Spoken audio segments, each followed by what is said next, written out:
ओम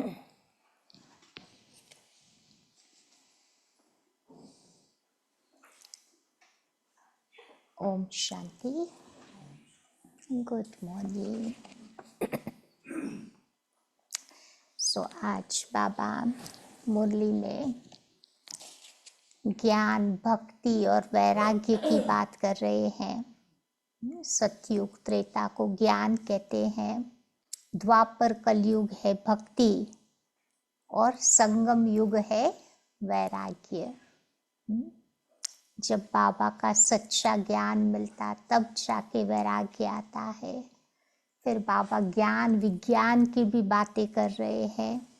ज्ञान को तो समझ लिया, विज्ञान अर्थात ज्ञान से भी परे जाना, परम धाम वासी बनना, वो है विज्ञान। तो आज की बाबा की मुरली है 28 नवंबर। बाबा कहते, मीठे बच्चे, तुम्हें एक बाबा से ही सुनना है और सुन करके दूसरों को सुनाना है। यही काम करना है ना, एक बाबा से सुनना है, वही बातें दूसरों को सुनाना है। आज का प्रश्न है, बाप ने तुम बच्चों को कौन सी समझ दी है जो दूसरों को भी सुनानी है? बाबा ने बच्चों को कौन सी समझ दी है? पहला पाठ पक्का कराया है ना। तो बाबा कहते, बाबा ने तुम्हें समझ दी है कि तुम आत्माएं सब भाई भाई हो। तुम्हें एक बाबा की याद में रहना है। यही बात तुम सभी को सुनाओ, क्योंकि तुम्हें सारे विश्व के भाइयों का कल्याण करना है। सारा विश्व परिवार है ना, सबका कल्याण करना है। तुम ही इस सेवा के निमित्त बने हुए हो। ओम शांति। तो ओम शांति अक्सर करके क्यों कहा जाता? ये है परिचय देना। आत्मा का परिचय आत्मा ही देती है। बातचीत भी आत्मा करती है इस शरीर के द्वारा। आत्मा के बगैर ये शरीर कुछ भी कर नहीं सकता। तो ये आत्मा अपना परिचय देती है। हम आत्मा है परम पिता परमात्मा की संतान। वो तो कह देते, अहम आत्मा सो परमात्मा। लेकिन तुम बच्चों को ये सब बातें समझाई जाती है। बाप तो बच्चे बच्चे ही कहेंगे ना। रूहानी बाप कहते हैं कि हे रूहानी बच्चों, इन ऑर्गन्स के द्वारा तुम समझते हो ना। बाप समझाते हैं कि पहले पहले होता है ज्ञान, फिर है भक्ति। ऐसे नहीं कि पहले भक्ति पीछे ज्ञान। पहले है ज्ञान अर्थात दिन, भक्ति अर्थात रात। फिर पीछे दिन कब आए? दिन कब आएगा? जब भक्ति का वैराग्य हो। तुम्हारी बुद्धि में ये सब बातें रहनी चाहिए। फिर बाबा कहते हैं ज्ञान भी है और विज्ञान भी है। तुम ज्ञान की पढ़ाई इस समय पढ़ रहे हो, फिर सतयुग त्रेता में तुमको ज्ञान की प्रारब्ध मिलती है। तो ज्ञान बाबा अभी तुमको देते हैं, जिसकी प्रारब्ध फिर सतयुग में होगी। तो देखो ये सब समझने की बातें हैं ना। अभी बाबा तुम बच्चों को ज्ञान दे रहे हैं। तुम जानते हो फिर ज्ञान के बाद क्या होगा? अभी ज्ञान दे रहे हैं, फिर बाबा कहते हैं तुमको ज्ञान से परे विज्ञान अर्थात अपने घर शांति धाम में जाएंगे। उसको न तो ज्ञान कहेंगे न भक्ति कहेंगे। शांति धाम जाना न ज्ञान है न भक्ति, उसको कहा जाता है विज्ञान। ज्ञान से परे शांति धाम चले जाते हो। तो ये सब बातें तुम बच्चों को अब बुद्धि में रखना है।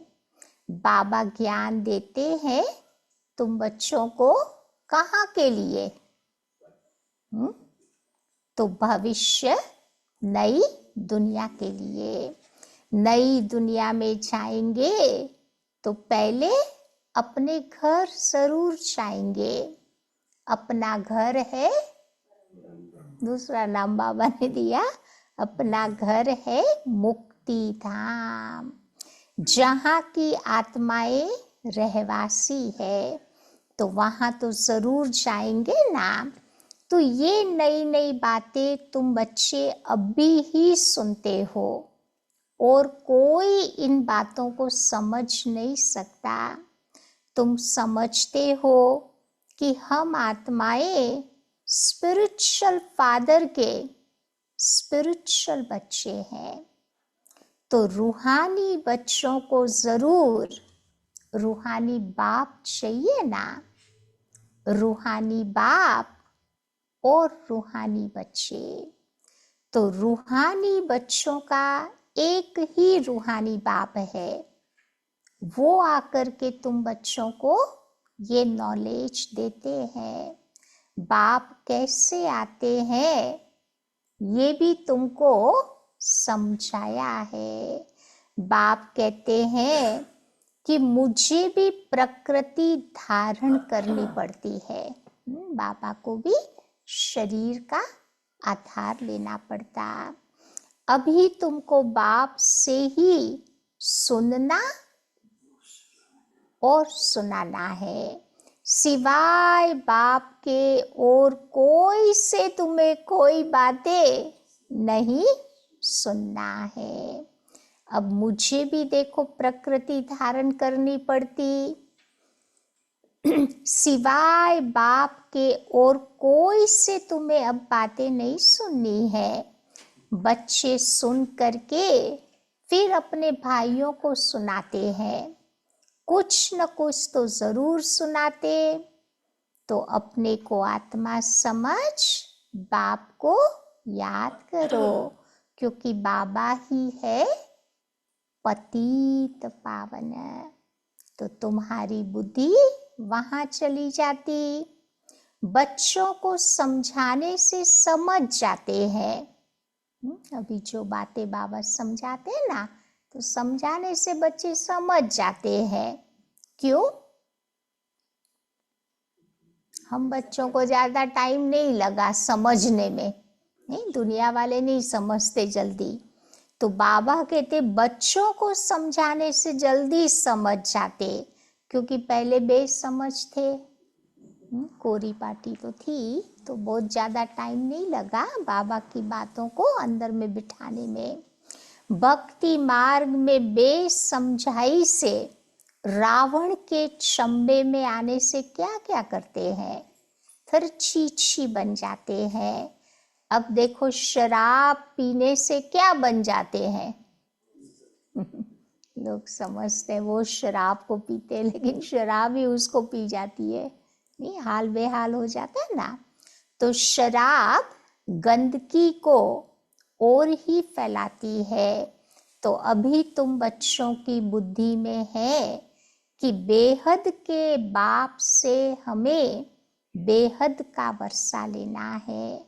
कल्प कल्प तुम बच्चे लेते आए हो, इसीलिए दैवी गुण भी धारण करने हैं।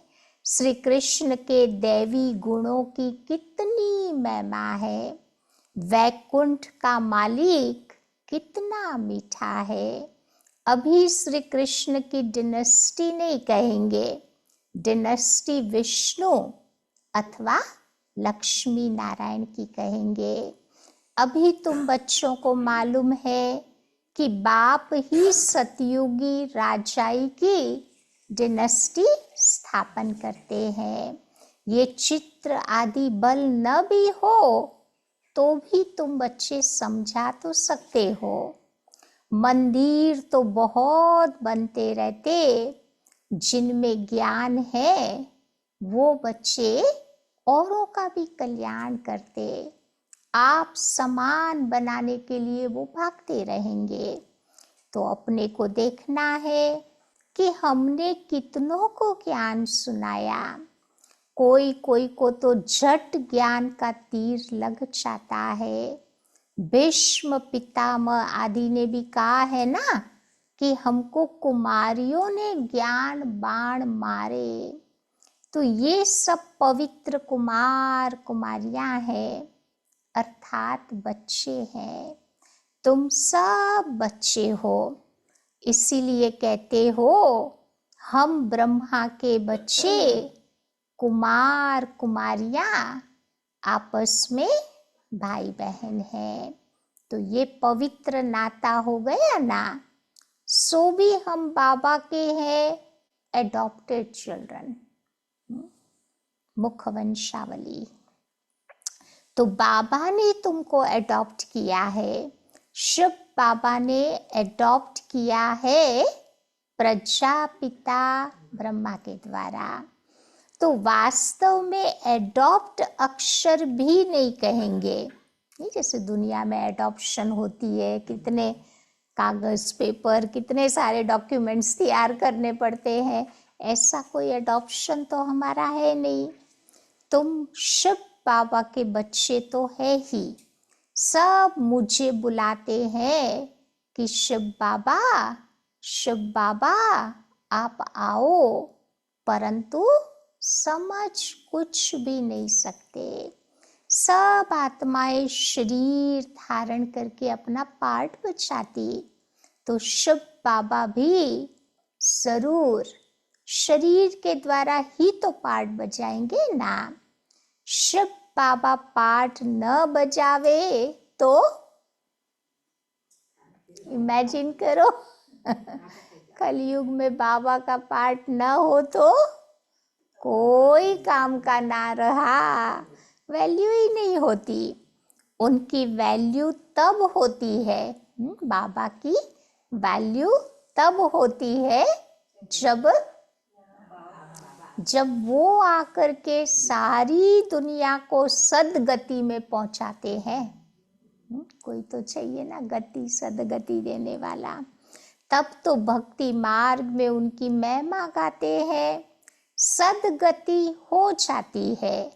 उसके बाद फिर बाप को याद करने की दरकार ही नहीं रहती। वो सिर्फ गॉड फादर कहते हैं। तो फिर टीचर गुम हो जाता।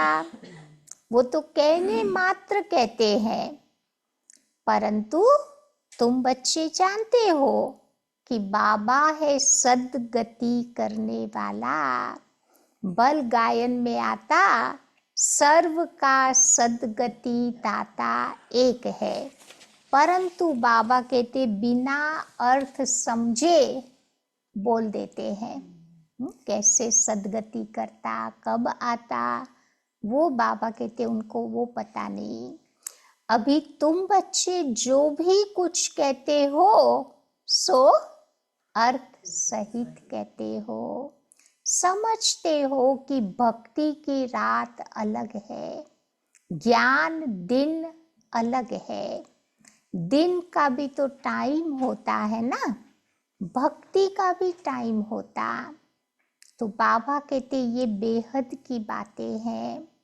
तुम बच्चों को नॉलेज मिली है बेहद की। तो आधा कल्प है दिन, आधा कल्प है रात, और बाबा कहते हैं मैं आता हूँ अमृत वेले आता। हाँ, 12 बजे के बाद तो अमृत वेला हो जाता है ना, लेकिन मैं आता हूँ रात को दिन बनाने के लिए। तुम जानते हो आधा कल्प है रावण का राज्य, उसमें अनेक प्रकार के दुख है।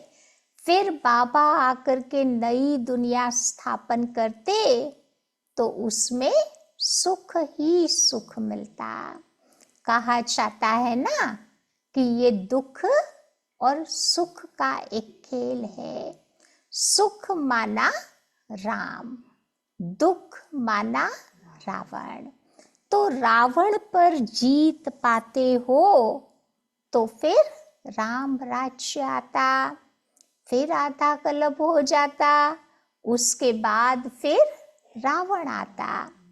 तो राम राज्य पर जीत पहन राज्य करता।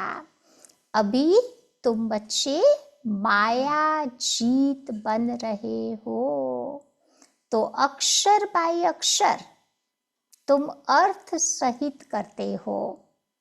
यही है तुम्हारी ईश्वरीय भाषा। अब तुम्हारी बातों को और कोई थोड़ी ही समझेगा। ईश्वर कैसे बात करते हैं ये तुम बच्चे जानते हो। तो ये गॉड फादर की भाषा है, इसीलिए गॉड फादर को कहा जाता नॉलेजफुल। गाया भी तो चाहता है ना कि वो ज्ञान का सागर नॉलेजफुल है, तो जरूर किसी को तो नॉलेज देगा ना। अभी तुम बच्चे समझते हो कि बाबा कैसे आकर के नॉलेज देते। वो अपनी भी पहचान देते और साथ साथ सृष्टि चक्र का भी नॉलेज देते। जो नॉलेज लेने से तुम बन जाते हो चक्रवर्ती राजा। स्वदर्शन चक्र भी तो है ना, स्वदर्शन चक्र से ही हमारे पाप कटते जाते हैं। तो ये है तुम्हारा अहिंसक चक्र। भक्ति में हिंसा वाला बता दिया है ना, कितने सारे राक्षसों के गले काटे ना, तो बाबा कहते वो है हिंसक, ये है अहिंसक। वो हिंसक चक्र है सिर काटने का। वो अज्ञानी मनुष्य एक दो के सिर काटते रहते हैं, लेकिन तुम बच्चे इस स्वदर्शन चक्र को जानते हो, और उसे जानने से फिर क्या फायदा होता? बादशाही पा लेते हो। तो ये काम महाशत्रु है, जिससे आदि मध्य अंत दुख मिलता। वो है दुख का चक्र। तुम बच्चों को बाबा आकर इस चक्र की नॉलेज देते हैं, और साथ साथ तुम बच्चों को बनाते हैं स्वदर्शन चक्रधारी। शास्त्रों में तो कितनी कथाएं बना दी है। तुम बच्चों को अभी वो सारी बातें जो शास्त्रों की सुनी है ना, वो सारी बातें भूलना पड़ता है। सिर्फ एक बाबा को याद करना है, क्योंकि बाबा से ही तुम स्वर्ग का वर्षा लेंगे। बाबा को याद करना है और साथ साथ वर्षा भी लेना है। तो कितनी सहज बात बाबा बताते हैं। बेहद का बाप नई दुनिया स्थापन करते हैं, तो वर्षा लेने के लिए याद करते हो। इसको ही कहा जाता बाबा को याद करते हैं, बाबा से वर्षा लेते हैं। इसको ही कहा जाता है मन मना भव मध्याजी भव। बाप और वर्षे को याद करते बच्चों को खुशी का पारा चढ़ा हुआ रहना चाहिए। कि हम बेहद बाप के बच्चे हैं। बाप स्वर्ग की स्थापना करते हैं। हम मालिक थे, फिर जरूर होंगे, फिर तुम नरकवासी हुए हो। सतो प्रधान थे, अभी तमो प्रधान बने हो। भक्ति मार्ग में भी हम ही आए हैं, तो पूरा ऑल राउंड चक्र तुम बच्चों ने लगाया है। हम ही भारतवासी सूर्यवंशी थे, फिर धीरे धीरे चंद्रवंशी, वैश्यवंशी, अभी एकदम नीचे गिर गए। तो हम भारतवासी देवी देवता थे, फिर हम ही गिरे हैं। तो तुम बच्चों को अभी सारा मालूम पड़ता है। वाम मार्ग में जाते हैं तो कितना छीछी बन जाते हैं। द्वापर युग से वाम मार्ग यानी उल्टा मार्ग ले लिया तो पतित बन गए। फिर मंदिर में भी ऐसे गंदे चित्र बनाए हुए हैं। आगे घड़ियां भी ऐसे चित्रों वाली बनाते थे। घड़ी में भी डालते होंगे ना वो सारे चित्र, तो बाबा के टाइम में वो होता होगा। तो अब तुम बच्चे समझते हो हम कितने गुल थे, कितने पावन थे। फिर हम ही पुनर्जन्म लेते लेते पतित बन गए। तो ये सतयुग के मालिक थे, तब दैवी गुण वाले मनुष्य थे। अभी आसुरी गुण वाले बने हैं, और कोई फर्क तो है नहीं। बाकी ये पूंछ वाले या सूंड वाले मनुष्य सतयुग में होते नहीं है। अच्छा ही नहीं लगे ना, पूंछ वाले सूंड वाले। तो बाबा कहते ऐसे देवता होते नहीं है सतयुग में। खाली देवताओं की सिर्फ निशानियां बता दी है, बाकी स्वर्ग तो प्रायः लोप हो गया। ये खाली चित्र उसकी निशानी है। चंद्रवंशियों की भी तो निशानी है ना। अभी तुम बच्चे माया पर जीत पाने के लिए युद्ध करते हो। युद्ध करते करते फेल हो जाते हैं, तो फिर उसकी निशानी बता देते हैं तीर कमान, धनुष बाण। तो भारतवासी वास्तव में देवी देवता घराने के थे। नहीं तो बताओ किस घराने के गिने जावे। परंतु भारतवासियों को अपने घराने का मालूम न होने के कारण वो अपने को कह देते हैं हिंदू, कह देते हैं ना। नहीं तो वास्तव में तुम बच्चों का एक ही घराना है, देवी देवता घराना। तो भारत में सब देवता घराने के थे, जो बेहद के बाबा ने इस समय स्थापन किया। शास्त्र भी तुम देखो भारत का एक ही था। डेटी डिनेस्टी की स्थापना होती है, फिर उसमें भिन्न भिन्न ब्रांचेस हो जाते। बाबा स्थापन करते हैं एक ही धर्म, देवी देवता धर्म।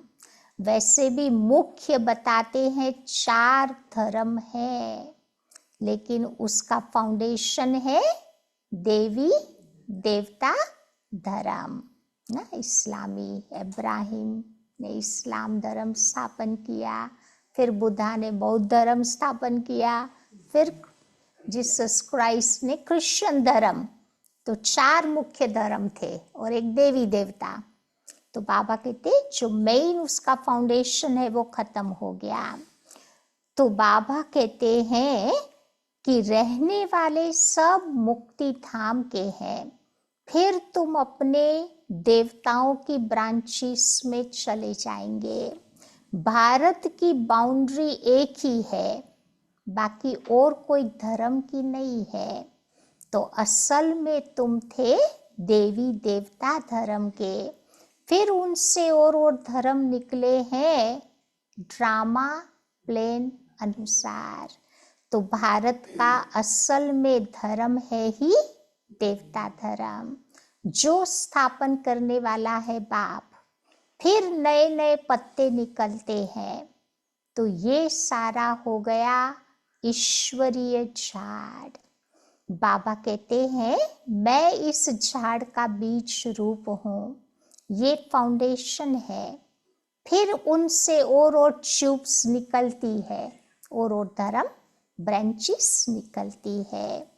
तो मुख्य बात है ही हम सब आत्माएं आपस में भाई भाई है।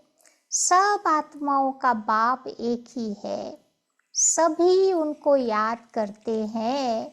अब बाबा कहते हैं कि बच्चे, इन आँखों से तुम जो कुछ देखते हो सबको भूल जाना है।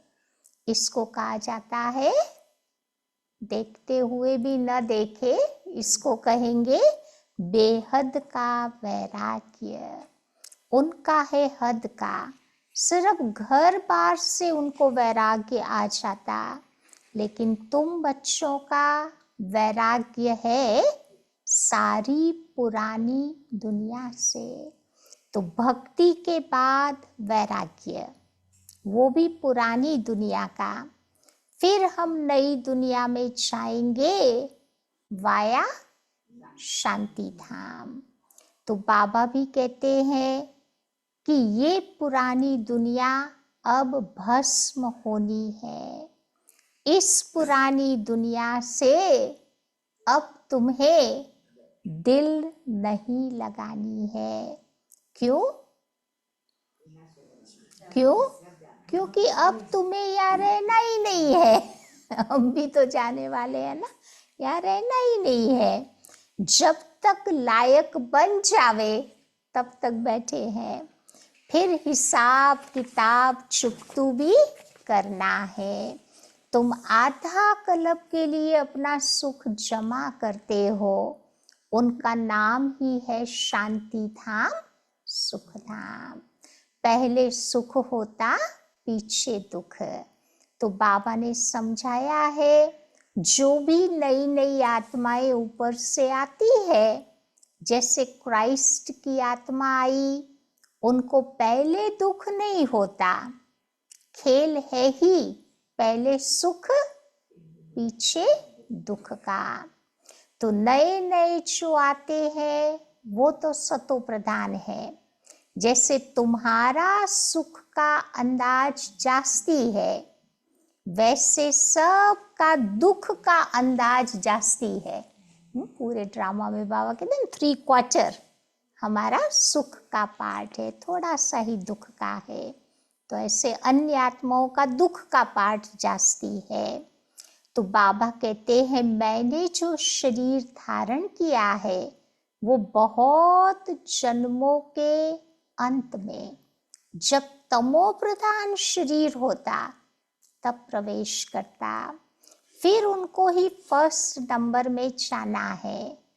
First so last, last so first. तो ये भी बच्चों को समझाना पड़ता है। फर्स्ट के पीछे फिर कौन है? सेकंड नंबर में कौन है? मम्मा।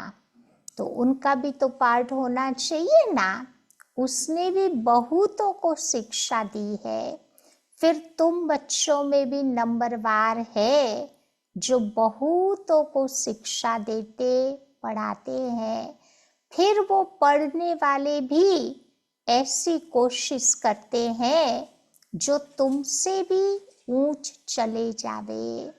तो बहुत सेंटर्स ऐसे हैं जो पढ़ाने वाले टीचर से भी ऊंच चले जाते हैं। एक एक को देखा जाता है ना, सबकी चलन से मालूम पड़ जाता है। कोई कोई को तो माया ऐसा नाक से पकड़ लेती है जो एकदम माया उनको खलास कर देती। फिर भिखारी भी बन जाते। आगे चल करके तुम बहुतों का ऐसा सुनते रहेंगे, फिर उस समय वंडर भी खाएंगे कि ये तो हमको कितना ज्ञान देती थी, फिर कैसे चली गई। हमको कहती थी कि पवित्र बनो और वो खुद जाकर छी बन गई। तो समझेंगे तो जरूर ना। बाबा ने कहा है कि बड़े बड़े अच्छे महारथियों को भी माया जोर से फटकाएगी। जैसे तुम माया को फटका कर जीत पहनते हो ना, फटका कर माना हरा करके जीत पहनते हो, तो माया भी ऐसे ही करेगी। बाबा ने कितने अच्छे अच्छे फर्स्ट क्लास बच्चों के रमणीक नाम रखे थे। बाबा याद करते हैं शुरू का टाइम, यज्ञ में कितने 450 आए थे, फिर धीरे धीरे ना कितने कमती होते गए। फिर देखो, अहो माया आश्चर्यवत बाबा का ज्ञान सुनंती, कथनती, फिर भागंती, फिर गिरंती हो गए। ये अच्छा है ना, सब कोई समझ जावे ये भाषा का मतलब। तो माया देखो बच्ची कितनी जबरदस्त है। इसीलिए बाबा बच्चों को कहते हैं, क्या कहते हैं कि बच्चे माया से बहुत खबरदार रहना है। कैसे कैसे विचार लाएगी दिमाग में ना, जो बाबा से हमें दूर कर देगी। क्योंकि तुम बच्चे अभी खड़े ही हो कहाँ पे, युद्ध के मैदान में। माया के साथ तुम्हारी कितनी बड़ी ये युद्ध है।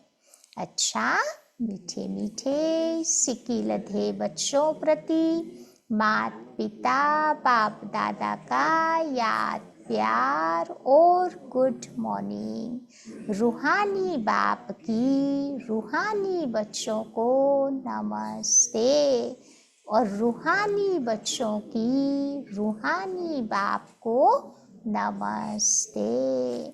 धारणा पॉइंट, पहली बात, यहाँ ही सब हिसाब किताब चुकतू कर आधा कल्प के लिए सुख जमा करना है। कितना भारी काम है। आधा कल्प का तो सेटलमेंट करना है, आधा कल्प का जमा करना है, और टाइम कितना थोड़ा है? तो इस पुरानी दुनिया से अब दिल नहीं लगानी है। इन आंखों से जो कुछ दिखाई देता है उससे भूल जाना है। दूसरी बात, माया बड़ी जबरदस्त है, उससे खबरदार रहना है। पढ़ाई में गैलप करके आगे जाना है, पीछे नहीं जाना है, आगे जाना है, उन्नति। एक बाबा से ही सुनना और उनसे ही सुना हुआ दूसरों को सुनाना है, यही काम करना है संगम में। एक बाबा से ही सुनना और उनसे ही सुना हुआ दूसरों को सुनाना है। आज का वरदान है, बेहद की दृष्टि वृत्ति और स्थिति द्वारा सर्व के प्रिय बनने वाले डबल लाइट फरिश्ता भव। बेहद की दृष्टि वृत्ति और स्थिति द्वारा सर्व के प्रिय बनने वाले डबल लाइट फरिश्ता भव। फरिश्ते सभी को बहुत प्यारे लगते हैं। एंजल का चित्र देखते हैं, स्टैच्यू देखते हैं ना, सबको बहुत अच्छे लगते हैं, सब सेंटरों पर भी रखते हैं। क्योंकि फरिश्ता सर्व का होता है, एक दो का नहीं होता। एवरीबडी लाइक्स फरिश्ता।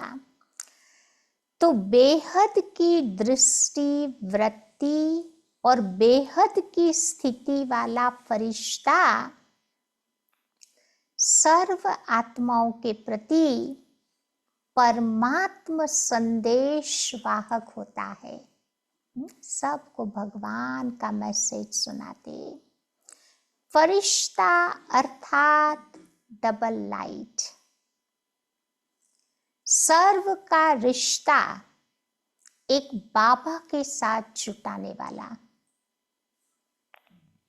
देह देह के संबंध से न्यारा,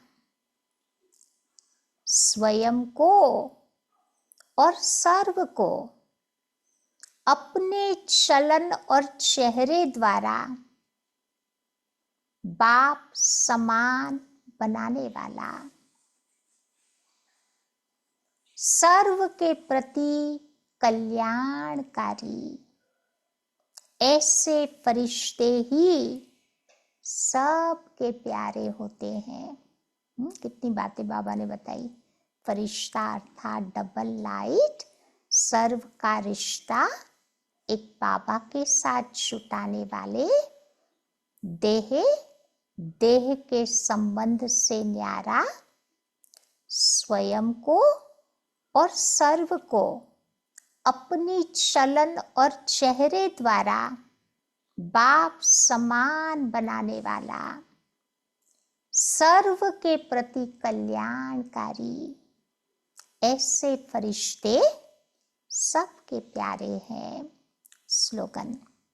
जब आपकी सूरत से बाप की सीरत दिखाई देगी, तब समझो, क्या समझेंगे? तब समझो समाप्ति होगी।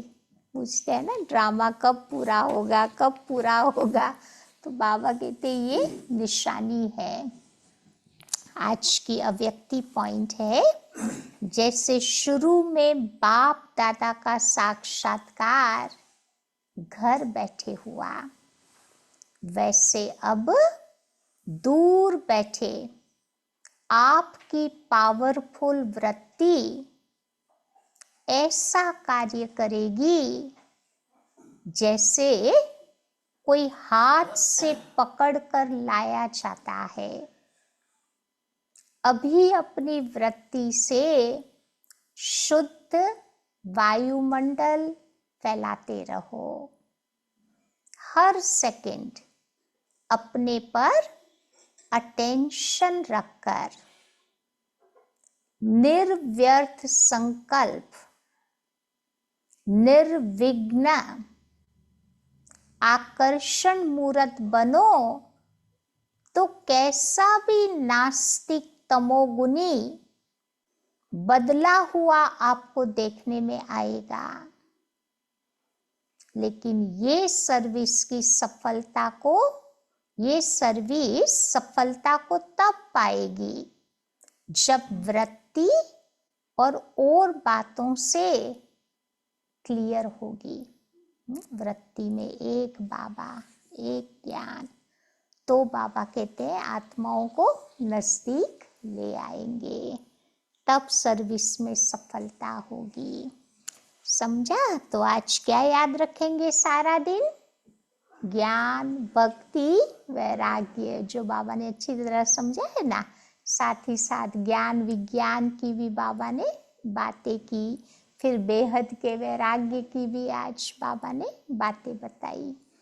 तो आज बुद्धि में रखेंगे। बाकी 2-3 बातें बतानी थी आपको। तो लास्ट मंडे था ना, वो फ्यूनरल अच्छा रहा, ज्योति का फ्यूनरल वहाँ भारत भवन में रखा था, तो काफ़ी लोग आए थे।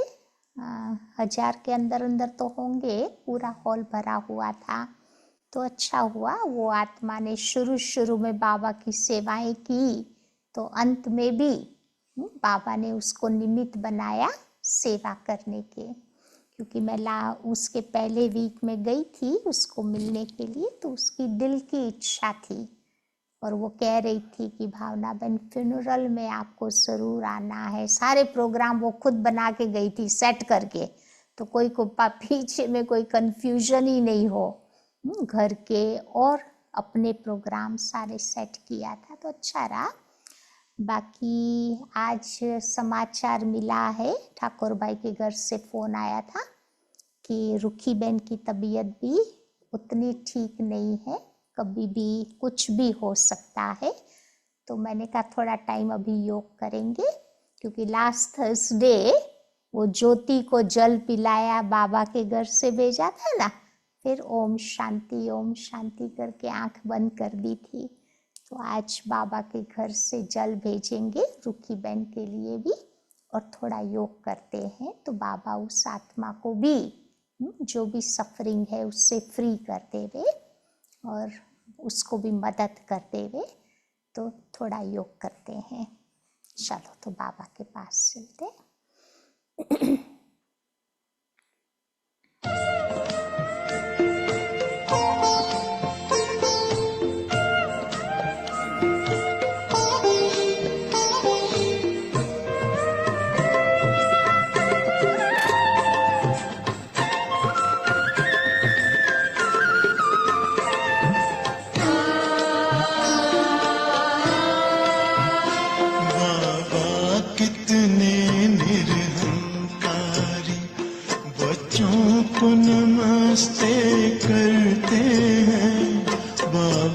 कितने निरहंकारी बच्चों को नमस्ते करते हैं।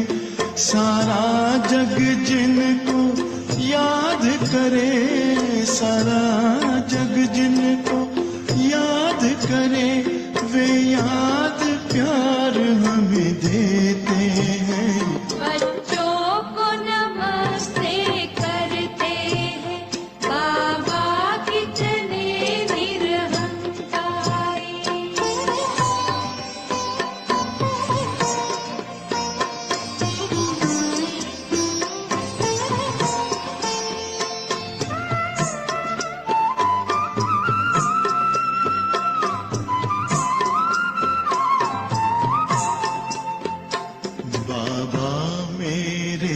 सबसे महान संसार आपके हाथों में, पर आपने खुद को सौंप दिया है हम बच्चों के हाथों में।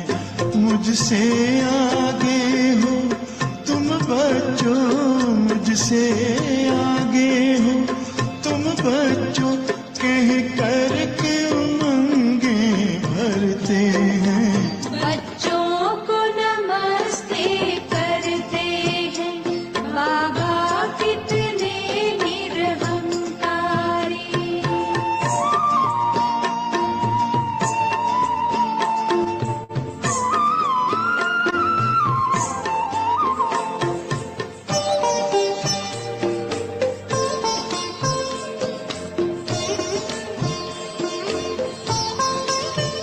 बेहद सेवा अब भी करते, बाबा है आपकी बलिहारी। कहते हैं आप मैं बच्चों का आज्ञाकारी, सेवाधारी। सब काम आप खुद करते हैं, सब काम आप खुद करते हैं, और मान हमारा रखते हैं। बच्चों को नमस्ते करते हैं, बाबा कितने निरहंकारी।